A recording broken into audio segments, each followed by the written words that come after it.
नमस्कार, मी नीता देव. आपण पाहत आहात बार्शी टुडे युट्यूब चॅनल. आज आपण ज्येष्ठ अस्थिरोग तज्ञ श्री शिवाजी शिक्षण प्रसारक मंडळाचे मॅनेजिंग कमिटी सदस्य व शिवशक्ती अर्बन कोऑपरेटिव्ह बँकेचे चेअरमन डॉक्टर प्रकाश गोविंदराव गुरगुटे सर यांच्याशी चर्चा करणार आहोत. नमस्कार. मामांच्या आठवणींना पुन्हा एकदा उजाळा देण्यासाठी ही मुलाखत खास घेत आहोत. नमस्कार सर. बार्शी टुडे मध्ये खूप खूप स्वागत आहे सर. धन्यवाद.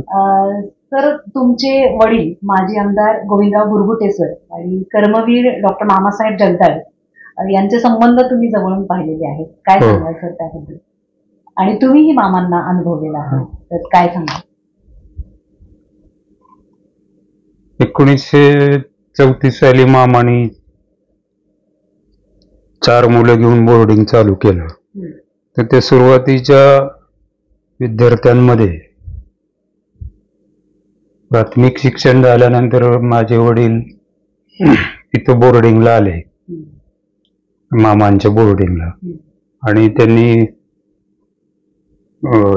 आपल्या सुलाके प्रशालामध्ये शिक्षणासाठी जात होते. आपल्याकडे सुरुवातीला शिक्षण संस्था नव्हती, बोर्डिंगच होतं. तर त्यातली एक आठवण सांगतो मी की वाजखेर म्हणून आपल्या इथं हेडमास्टर होते.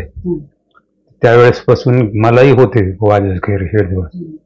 आणि वाजखेर म्हणजे भयंकर कडक शिस्तीचे होते. तर 1942 साली वैयक्तिक सत्याग्रह महात्मा गांधींनी पुकारला होता.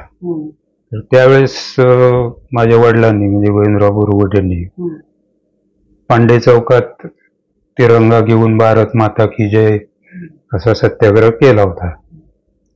तर त्यांना अटक झाली आणि सोलापूरच्या कोर्टात किंवा कुठं कोर्टात, विजापूरच्या कोर्टात, त्यावेळेस विजापूरच्या कोर्टात ते काय सुनावणी वगैरे झाली असेल.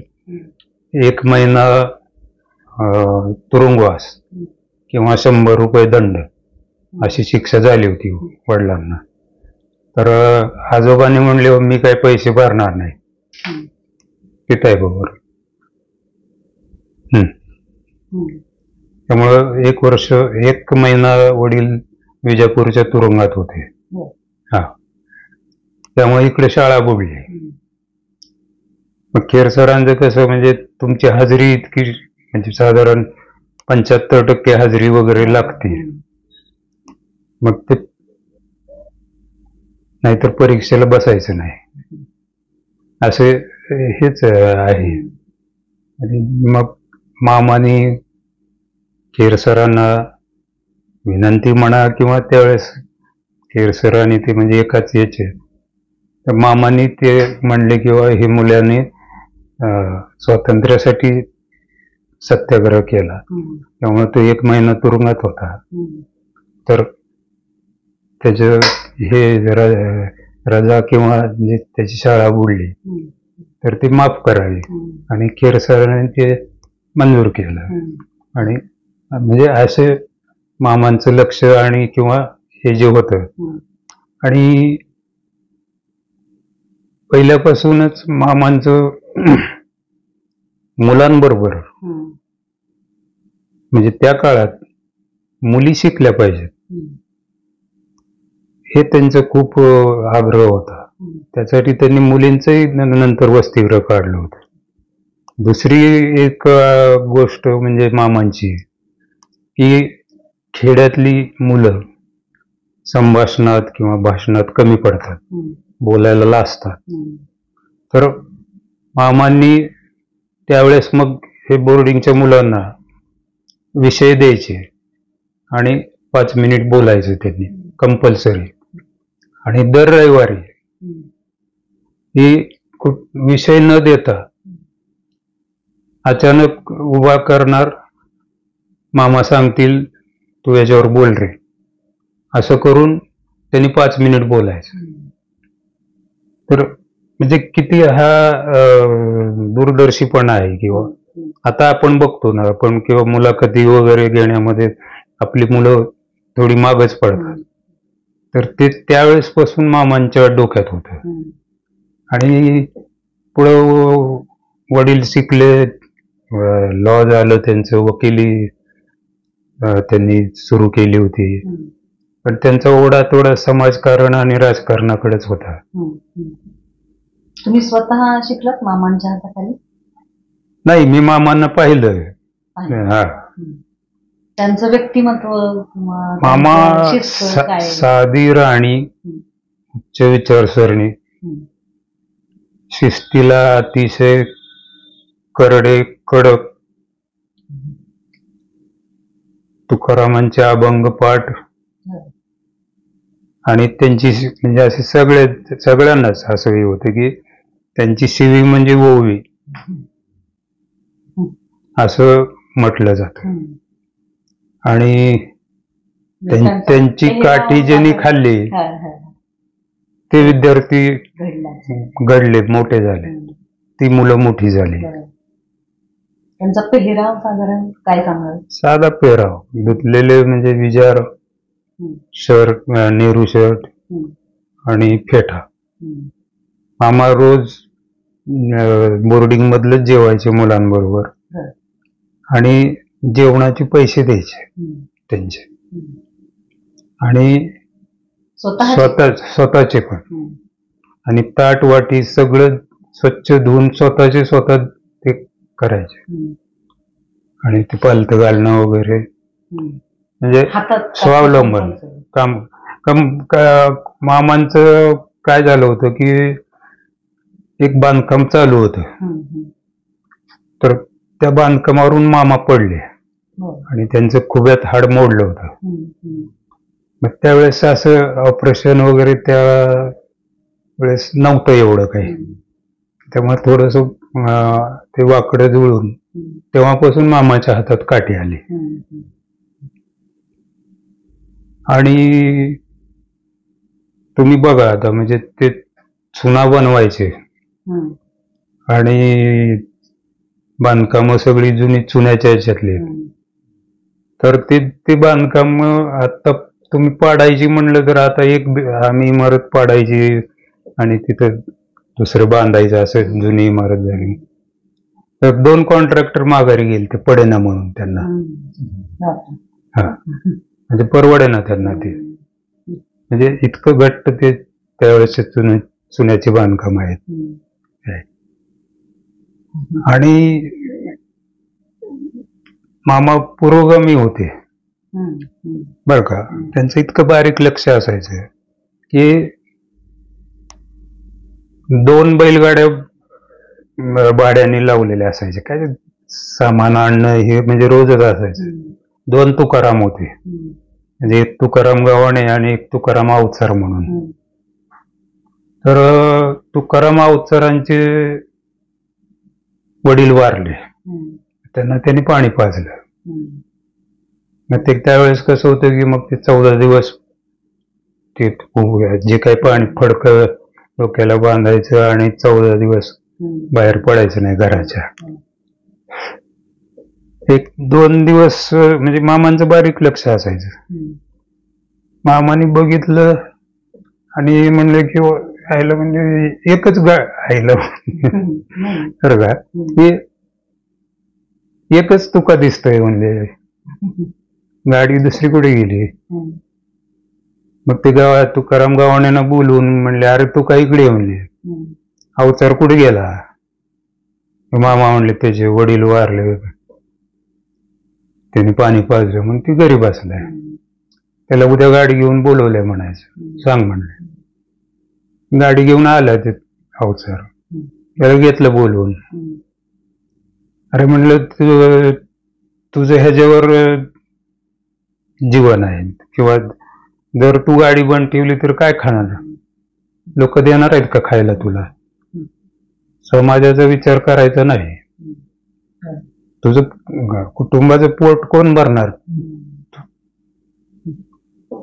गाडी सुरू करायची म्हणे. त्याला 3ऱ्या दिवसापासून त्यांनी मामाने कामाला यायला सांगितलं. असे त्यांचे विचार खूप हे होते.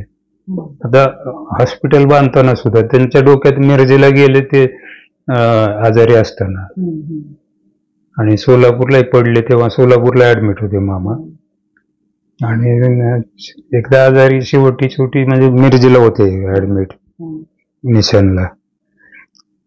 मग ते जे आता हे मामा असे म्हणजे तसे VIP तर त्यांनी ते तिथे लोकांची अवस्था बघितली गरिबांची, तर त्यांच्या डोक्यात आलं की आपण हॉस्पिटल बांधावं. यशवंतराव चव्हाण वगैरे ही जी मोठी माणसं होती, तर सगळ्यांचेच वैयक्तिक संबंध, म्हणजे कर्मवीर रयतचे जे आपले भाऊराव पाटील होते, तसंच मामांनाही सगळे मानायचे. मामांनी यशवंतरावांना म्हणले किंवा माझ्या डोक्यात असं आहे किंवा हॉस्पिटल बांधावं. यशवंतराव म्हणले होते की मामा शैक्षणिक संस्था तुम्ही अजून शाळा किती काढा, हॉस्पिटलच्या भानगडीत पडू नका. म्हणजे असं ते नाही हे व्हायचं, यशस्वी व्हायचं नाही. मामाने हट्टाने हॉस्पिटल सुरूच केलं. आणि त्यावेळेस मामा मिरजेत जेव्हा ऍडमिट होते, तर त्यावेळेस डॉक्टर यादव साहेब तिथं MS करत होते.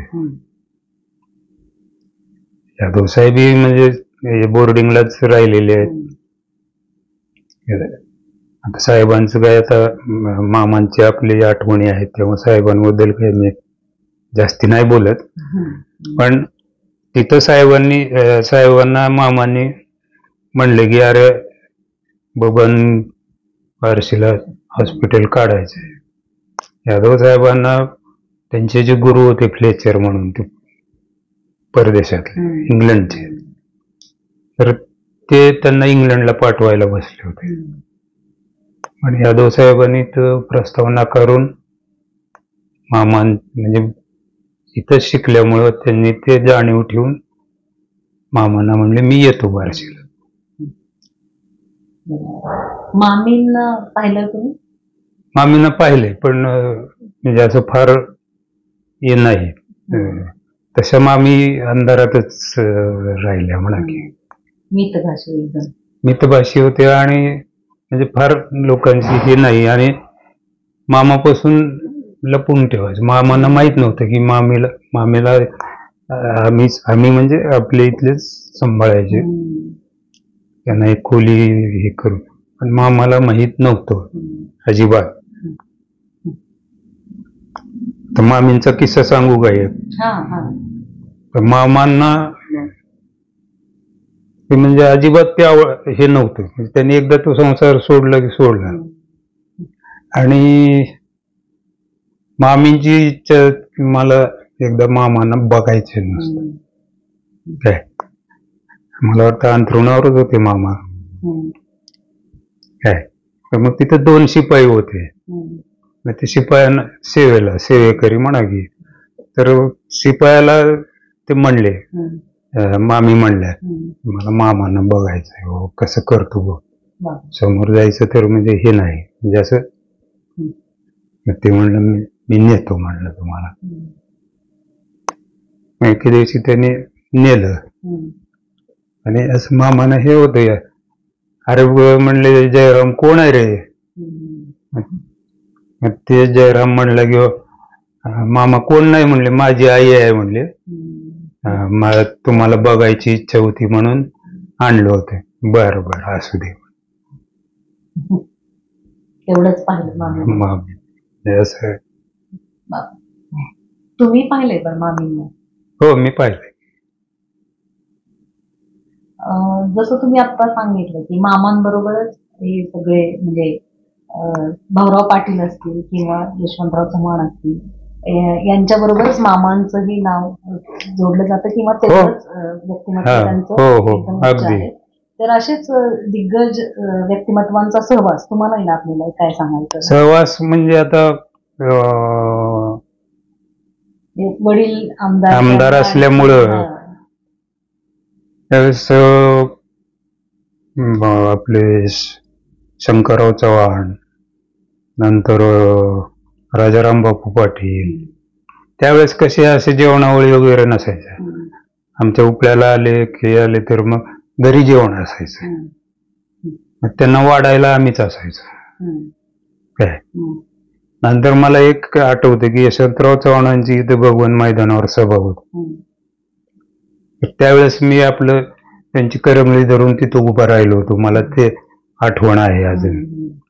यशवंतरावांचं आमच्या वडिलांवर खूप प्रेम होतं. त्या आठवणी वेगळ्या आहेत. पण असे मोठी माणसं आणि नंतर मी यादव साहेब बरोबर राहिल्यामुळं विजय भटकर वगैरे हे जे असे लोक मोठी आहेत त्यांच्यामुळे मला सहवास मिळाला आणि त्याच्यातून खूप शिकायला मिळालं मला. बरोबर.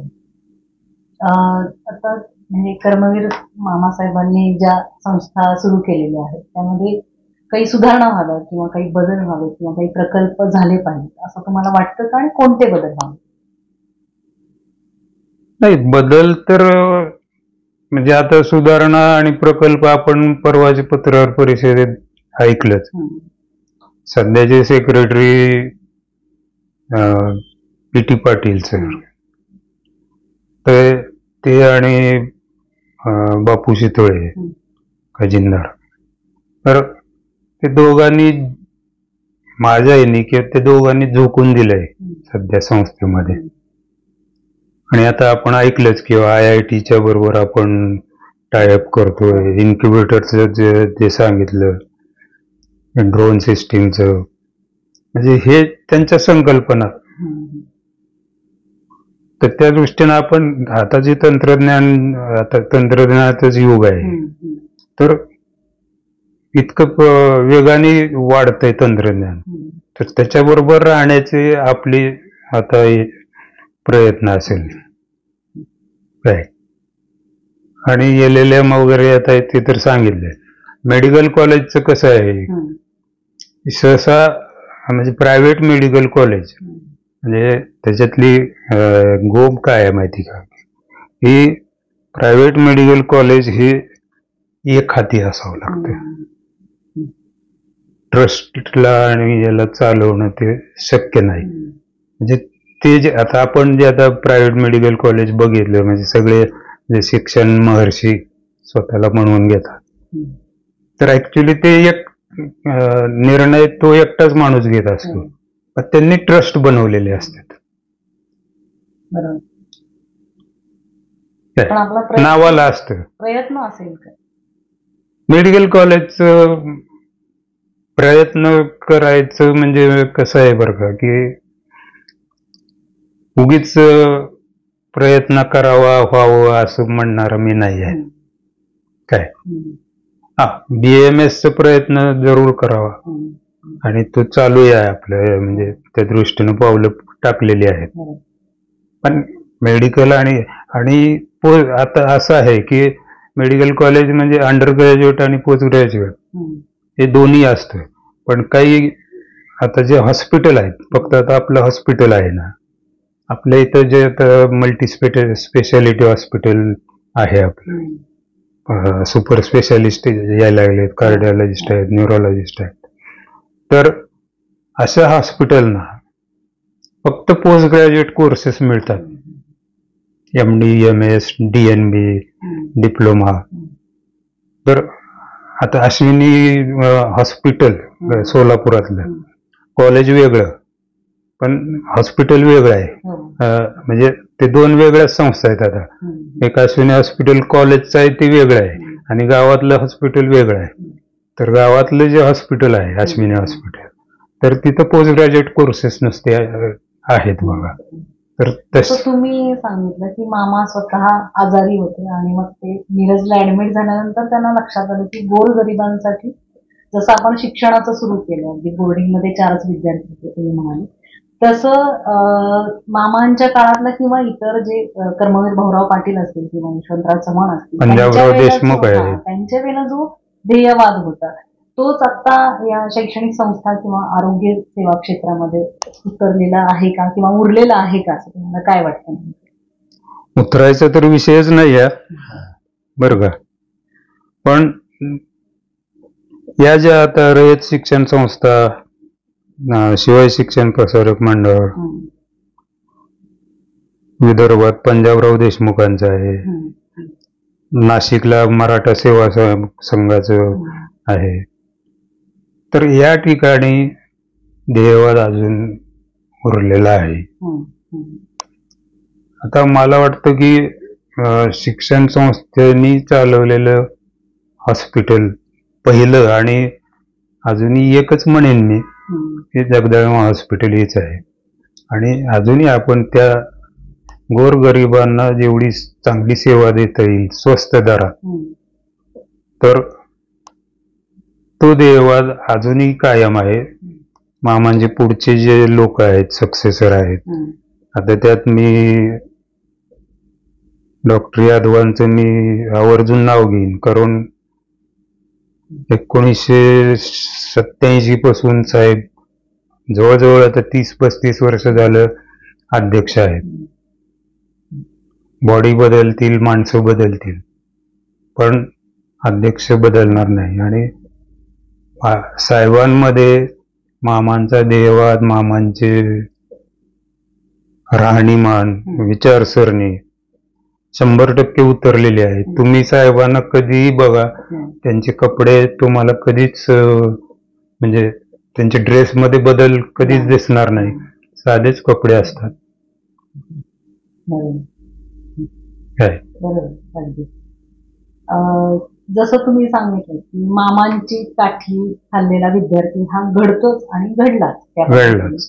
तर आत्ताही आपण बघतोय तर डॉक्टर किंवा शिक्षक हे सगळं तंत्रच वेगळं झालंय खरं तर ते यांच्याकडून काय अपेक्षा आहेत? बदल तर व्हावेत निश्चितच असं आम्हालाही वाटतं. कसं आहे बरं का, आता माझे विचार आहेत बरं का.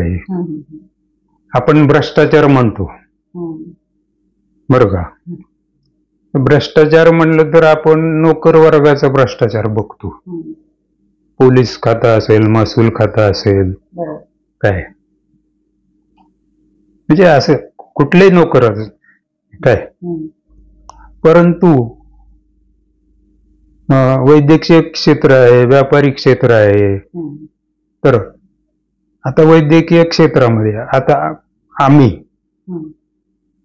जर तुम्हाला नको असलेली औषधं दिली, तो भ्रष्टाचार नाही का? हा, माझं अगदी स्पष्ट मत आहे. तर तो भ्रष्टाचार खूप फोफावलेला आहे वैद्यकीय क्षेत्रामध्ये, काय. आणि म्हणजे शेवटी कोणी कसं कमवावं किंवा किती मिळवावं त्याच्यावर कुठेतरी थांबायला पाहिजे.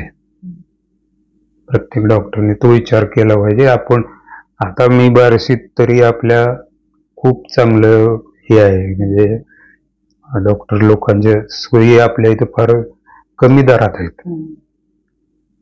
तुम्ही बाहेर जर गेला तर आम्हाला डॉक्टर म्हणून अनुभव आहेत काय, तर फार अवघड झालेलं आहे. वैद्यकीय क्षेत्रात इतकं तर भ्रष्टाचार कुठेही नसेल. सगळ्यात जास्त भ्रष्टाचार वैद्यकीय क्षेत्रात. तुम्ही फक्त नोकरदारांना भ्रष्टाचारी म्हणणं चुकीचं आहे असं माझं स्पष्ट मत आहे. मी एक जरी गोळी नको असलेली दिली तर मी भ्रष्टाचार मानतो. आज तुम्ही बघा डॉक्टर लोकांचे 10 आणि 15 गोळ्याचं प्रिस्क्रिप्शन असतं, पान पुरत नाही त्यांना.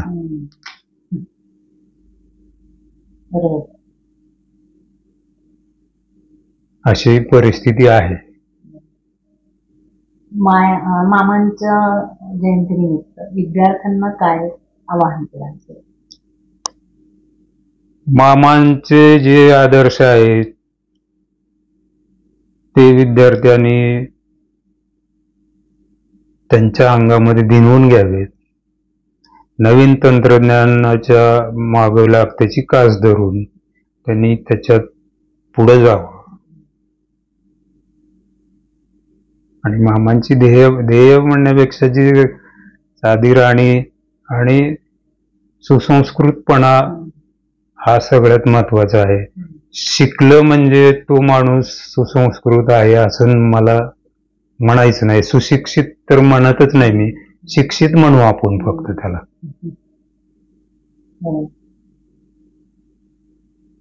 अडाणी माणसात जेवढा सुसंस्कृतपणा असतो तेवढा उलट शिक्षित लोकांमध्ये मला वाटत नाही. बरं का, माझी मत म्हणजे पटतील नाही पटतील, पण जे काय आहे ते मी अगदी स्पष्ट बोलतो. आणि आत्ताच जे सगळ्यात वाईट विद्यार्थ्यांनी, पालकांनी सर्वात पहिल्यांदा, की हे जे सोशल नेटवर्क आणि हे जे चालू आहे ना, आज परिस्थिती अशी आहे घरामध्ये, म्हणजे आता माझ्याही घरात आहे, लहान मुलं, त्यांना मोबाईल लावून दिल्याशिवाय ते जेवतच नाहीत. स्क्रीन पासून पालकांनी त्यांना लांब ठेवावं. दुसरी गोष्ट, 8वी 9वीत मुलं गेली तर त्यांच्याकडे स्मार्टफोन असते. अगदी मुलांच्या शिक्षणामध्ये सगळ्यात मोठा अडथळा कोण असेल तर पालक आहेत.